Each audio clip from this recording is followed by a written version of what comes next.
Police service deploys over 400 personnel to all regions of the country ahead of the election petition verdict on August 29.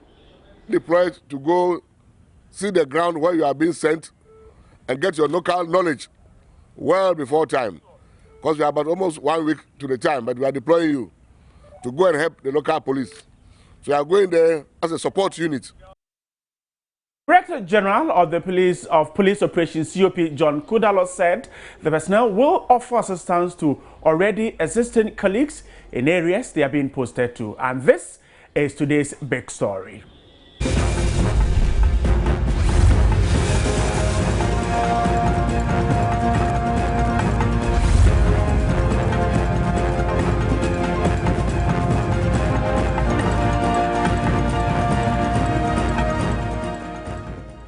Personnel are among over 30,000 officials who will be providing security throughout the country before and after the Supreme Court's verdict on 2012 election. The verdict has been fixed on August 29, and personnel deployed to the regions were selected from a special unit in the service.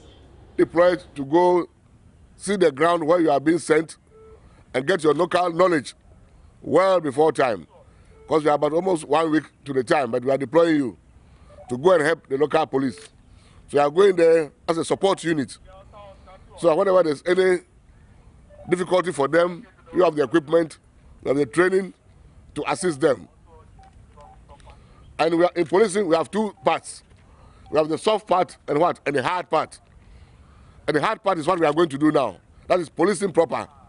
What people call what? Constabulary duties. And when it comes to constabulary duties, the policeman's lot is not a happy one.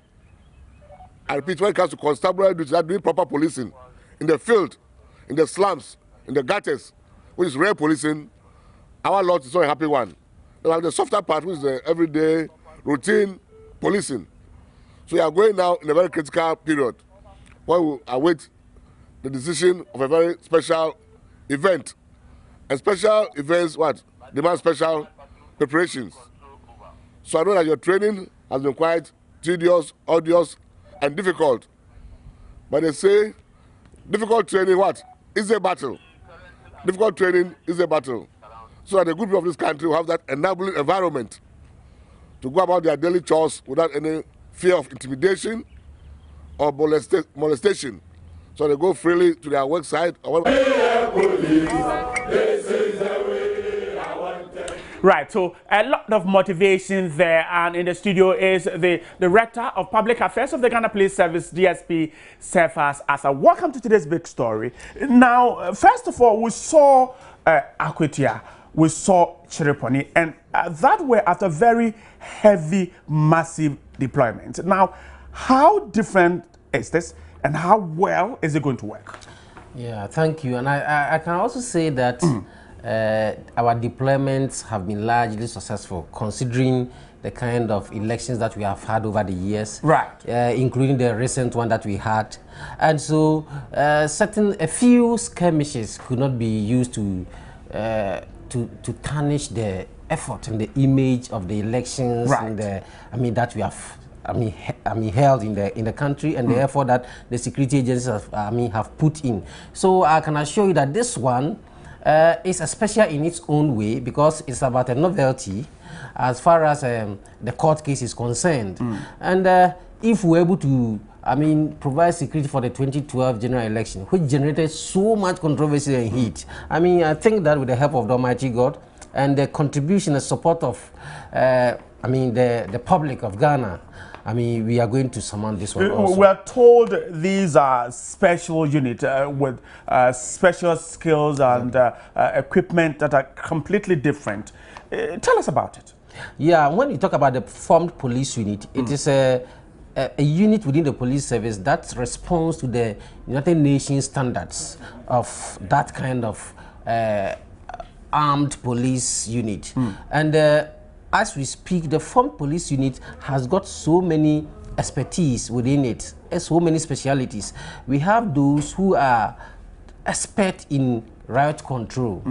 We have snipers within the unit. We have those that are expert in the provision of protection for vulnerable places and vulnerable persons. By so, we are talking about VVIPs and vital installations. Right. And we also have experts in handling rescue missions.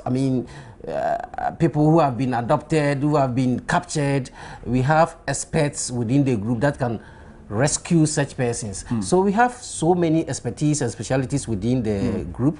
And as each group moves, they move together, or they move en bloc together with all their logistics, equipment, vehicles, even they have their own kitchen and medical support. So this is a special unit, and they have been deployed today into the regions to go and augment the effort of the local police, as the Director General Police Operation put it this morning. Aside the formed police unit, we have the generality of the police also going to provide security for this period that we find ourselves. Now, some would argue you started the what you call the visibility of the police service some time ago. Yes. What has been the achievement? Now, what you're doing, the focus is to show the public that the police is not ready to respond to any mass build-up. How effective have that visibility policing be, and how well will it complement what you're doing now before the verdict on 29? Yeah, the success of the visibility patrol is as acclaimed by members of the public. We don't want to say it for ourselves. We listen to lawyers, judges, parliamentarians, ministers, traders, trotro people, and track pushers, and they tell you that they feel safe going out these days because they know that just in the corner there are some police personnel there, and therefore previously if they could not go out at certain times, they feel more emboldened at this time to go out because they know that their safety is assured. Even though once in a while something may happen, the fear of crime that we are gradually bringing down to zero is very crucial to crime combat. Aren't you scared of the fact that this could backfire? No, we don't expect that. The potential foe out there could look at what you are massing up and then also strategize to counter what you have. You must also appreciate the fact that the police is a security agency, a law enforcement agency, and it has an embedded aspect of intelligence gathering. And so there is this intelligent wing of the police that is also gathering intelligence, pieces of information for processing and for use by other arms of the police. So we are also gathering all the necessary intelligence that we need to enable us provide the much needed security for our people. So we are also picking pieces of information upon which we are also acting. So we believe that this visibility has come to stay. The people have acclaimed it, and we know that it is forever going to achieve its targets. That has been tried in other countries, and in fact, the higher democracies, the developed world before, and it is still operating, and we are learning from each other. The world is a global village, and we cannot live in isolation. It has worked in some places, so how did they get to this point? We must also learn from them and ensure that from time to time we put in the necessary reviews to ensure that we continue to remain a record force. I'm not sure if you want to share with me some intelligence information, but is there a potential danger ahead of the ruling on August 29? Well, I wouldn't say so, although there are pieces of information being thrown about some people getting afraid because of those kind of things. But we will not discount all those things. Right. We are a security agency. We know that everything is going to be well. But then we will not take chances. Should the public be afraid of August 29 at all? And after? They shouldn't. They shouldn't be afraid. They should know that their security agencies are up and doing. That is why we have demonstrated a few things for them to see, that they should keep their hearts at rest and support the police instead. We are all over. We are going to ensure that we provide them the security that they need. and that they should support us with pieces of information. I mean, we thrive on information, and intelligence is not any esoteric knowledge. It is pieces of information, even that you can pick from a class 1 child. So they should give us those information. Any acts of suspicion, they should let the police know. When we put all these things together, we'll be able to make heads and tails of it and then use it to protect them. But we can say that we are on the ground and we are capable of guaranteeing their safety. Let's talk about numbers. So over 30,000, that is what we're told, exactly, will be deployed. Exactly. About 500 and thereabout have just left this morning. In normal elections, we see the police relying on other security agencies, prisons, immigration, customs. How is this done? 30,000 and more. Where are they from? They are all police officers. 30,000? Exactly. Now we are hitting more than 31,000 police officers. Thanks to the government and thanks to the people of Ghana, we have been able to recruit up to this level. And we know that our sister security agencies are also will be providing backup for us anytime the need arises. Other people are also standing by to ensure that should we be overwhelmed by a situation, they will step in to support us, as they have been doing all the time. The over 400 that left Accra this morning, yes, specifically, what roles will they be playing in the various communities? We're told that they are supposed to support the local security, the policing network there. But precisely, what would they be doing? They have special expertise in the areas that I mentioned earlier, and so they are supposed to support the local, as I said, by way of general security. They will also serve as backups for the various local personnel, and called in to quell demonstrations, to quell disturbances and violent situations. So they will be there to support the local police, the police, by way of going to provide some what we call hard palm approach to security provision and to maintenance of law and order, hard palm, while the local ones and others will be providing the soft palm. Standing at vantage points, being deployed at a vantage point to ensure that nothing untoward happen. But should anything untoward happen that demands hard palm approach, these people will be there to stand in or to step in to quell such situations. Some would want to say that, well, you're massing up all these men to go out there. How well is your back covered? Thank you very much.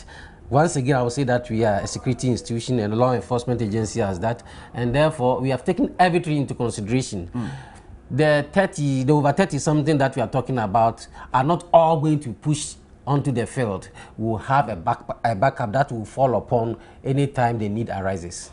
The IGP has been touring all the regions, and of course, in his interaction, he's told the men to remain neutral, to remain professional. One very important thing is for the man in uniform to stay in the midst of whatever confusion, so that he or she is not seen as siding with one faction in order to escalate confusion. Now, how well are your men prepared as far as this is concerned?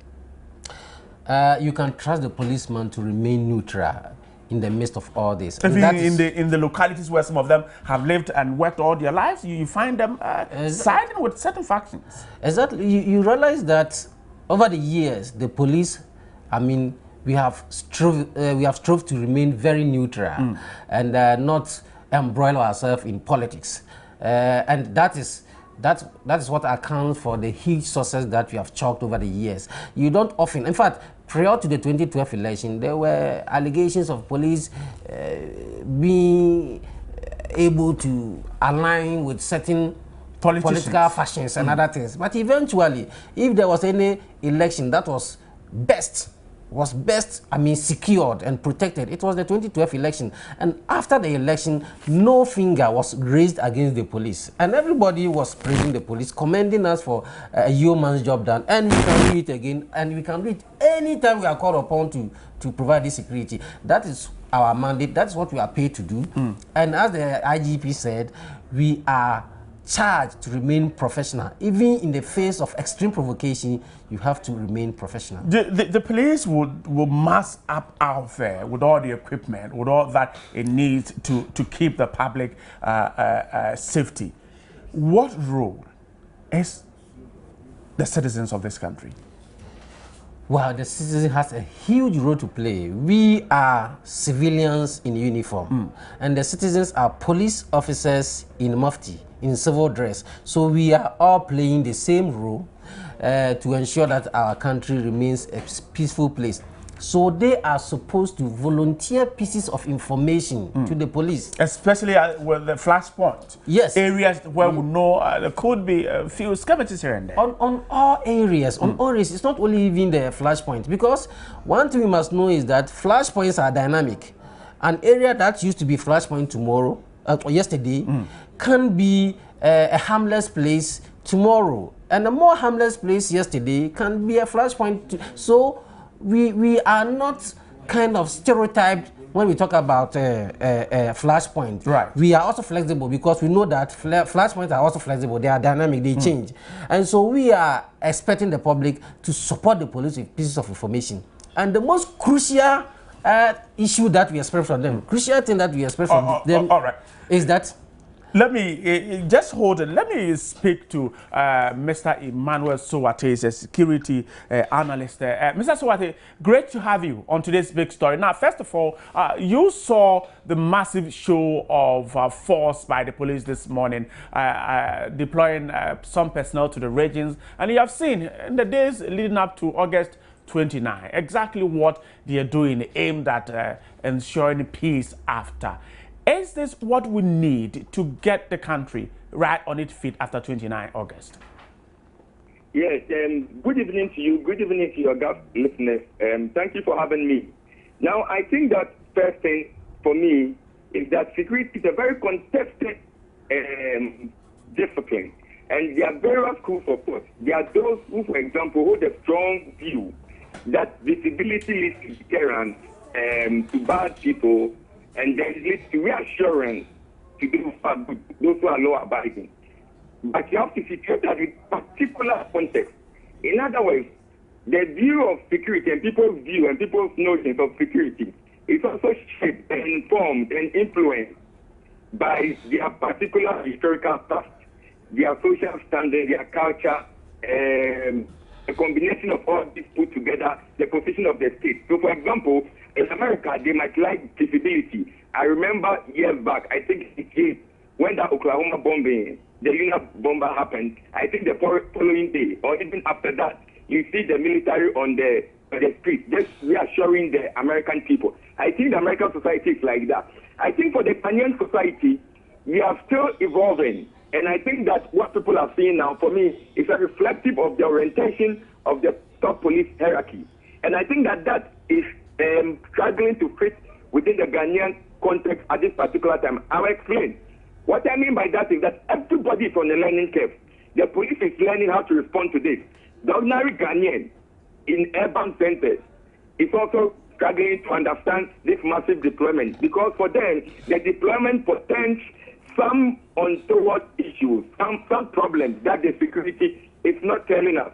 That is one constituency. The other constituency that will say, yes, this is what we want, so that if there are any bad guys, they are going to crush them. Then the last thing that I think is that all too often when issues come up in Accra, in Kumasi, in Tamale, we think that that is Ghana. There are people in the rural areas, in hamlets, who are not really following or keenly interested in the Supreme Court ruling. They are more interested in their daily bread and livelihood and stability. And I think that as we are talking about these things, we should also factor them in. In other words, when we are doing this massive deployment, we should factor in how people in the villages would feel if they see this deployment. And I think that, once again, repeating myself, everybody is on a learning curve.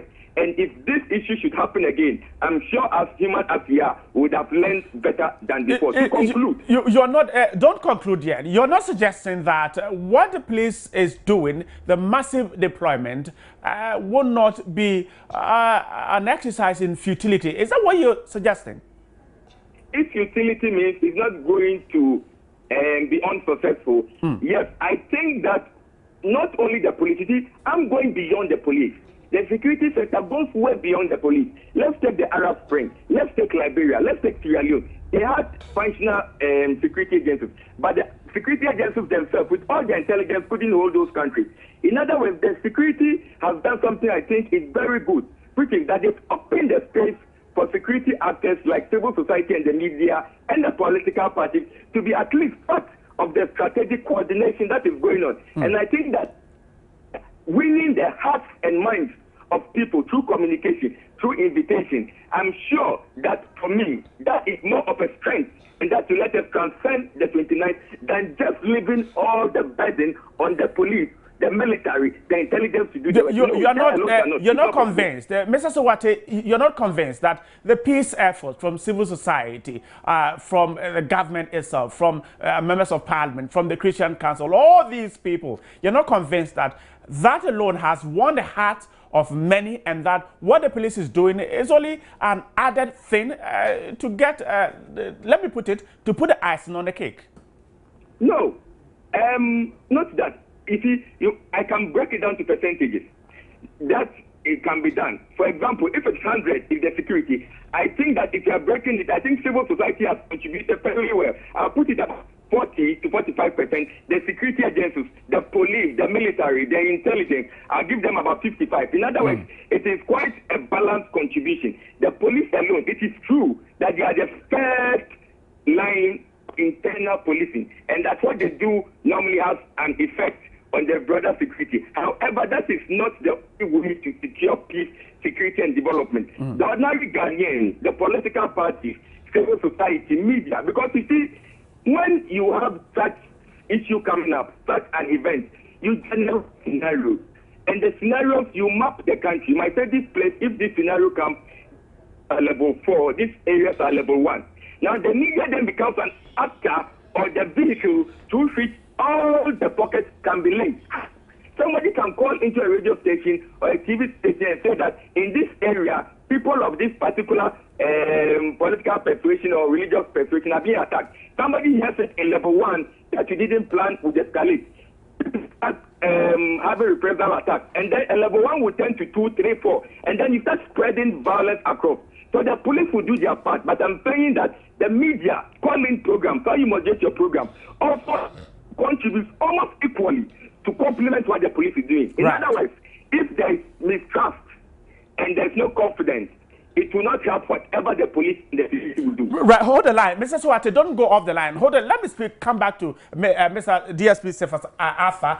Now, Mr. Swathi thinks that the police is doing well, but he thinks that winning hearts is better than simply massing up and showing what the police has. Well, that is a strong point, but I don't know whether Mr. You hold it, Mr. Swathi. I'll get you back on it. Just listen to DSP Cephas. I'm asking him that you think that winning hearts would also go a long way to push the peace efforts we're all striving at forward.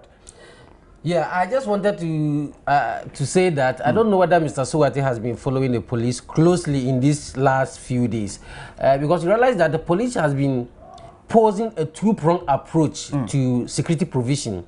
And if there's any occasion that the police had adopted the pacifist approach, it is this time.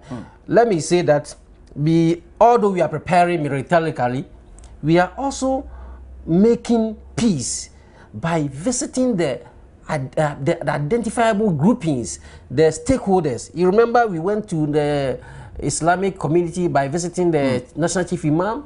Then we came to the Christian Council. We met the National House of Chiefs, the Peace Council. We have met the media, Graphic and Times representing the media. I mean, we have also met the National Media Commission, the Parliamentary Select Committee on Defense and Interior. These are all. So you're not only showing off what exactly. conflict equipment you have. Exactly.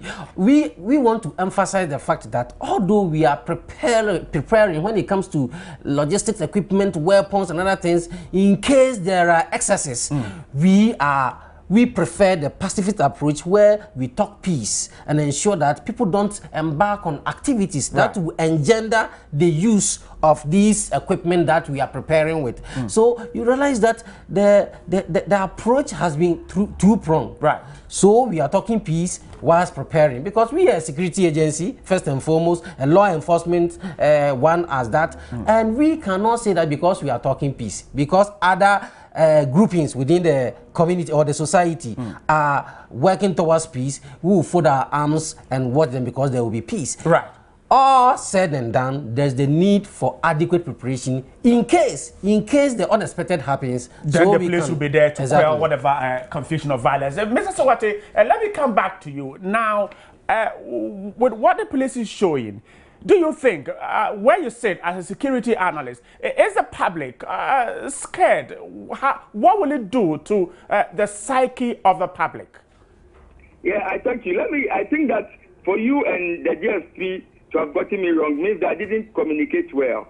Now, I thought that I had said that winning the hearts and minds are very important. And I even said that I thought that it is not only the police but the media. In other words, they have been working together. Let me just take a further step back. Remember that a day after the Supreme Court ruling on Sir John and the other, the following day, National Security invited the political parties. And I said that it was a fantastic and brilliant thing they had done.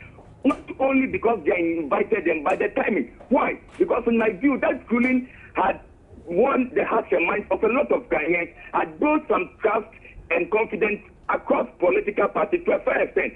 And at least mistrust had reduced because there was some misperception, or there were perceptions that if you are closer to power, state institutions are closer to you. And if you are not too close to power, state institutions are against you, including the security. So the Supreme Court, for me, created a fantastic platform, and you saw the engagement from national security. And rightly so, the police have been trying to win the hearts and minds of Ghanaians, and that's what I have said that. That is why I said that it is not only the police, but the other actors. Right. Because they were cross-fertilizing. Now, to your issue, this is this, that it is true. You see, as I keep saying, in Nigeria, what is happening here, I'm very sure I've stayed in Nigeria for the last 2 years. You are very militarized society. You have a lot of police carrying weapons. But when an average Ghanaian goes to Nigeria, he's sometimes uncomfortable. And the discomfort very often lies in the police wielding arms.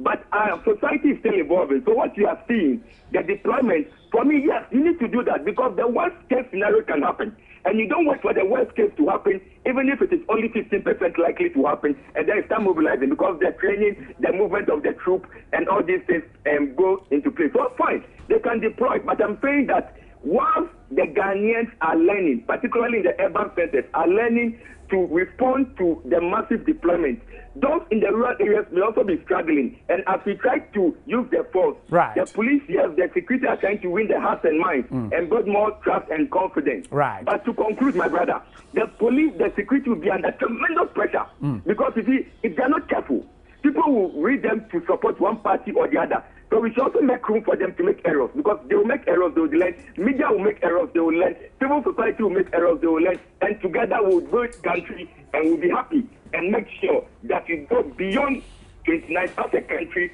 with strong prospects for peace, security, and development. I trust we can do that. We can do that, my brother. Right. Thank you so much. Thank you so much, Mr. Emmanuel Swathi, security analyst, talking to me about. Let me come back to the studio and wrap up this conversation. Now, what or which kind of role or support are you expecting from the public in this whole scenario? We're wrapping up this discussion. Yeah, I think I've almost alluded to that earlier, that we expect them to volunteer information because there will be pieces of information flying all about movement of people, people planning criminal escapades and other things. And it is said that no crime goes on without an eye seeing it or without an ear hearing. The public should report. Exactly. When they hear, they should report. Exactly. And then the most crucial one is the fact that they should not lend themselves as already made weapons in the hands of people who intend to foment trouble for the country. So they should stay away and they should stay peaceful and not do anything that to disturb the peace that we are enjoying. So we are calling on the general public that we are in this together. As I said earlier, the police are civilians in uniform, and the civilians are police officers in mufti. Who are not in uniform. Exactly. They So together we are providing security for our country. Thank you so much for speaking to me. I'm glad. DSP Sifasasa is the Director Public Affairs of the Ghana Police Service, and of course we've been talking about 29 August and beyond, and of course that is how we're wrapping up the show for today's big story. The interactive segment comes up right after this, but the lady Mariam Toure. Stay with us. We're back in a moment.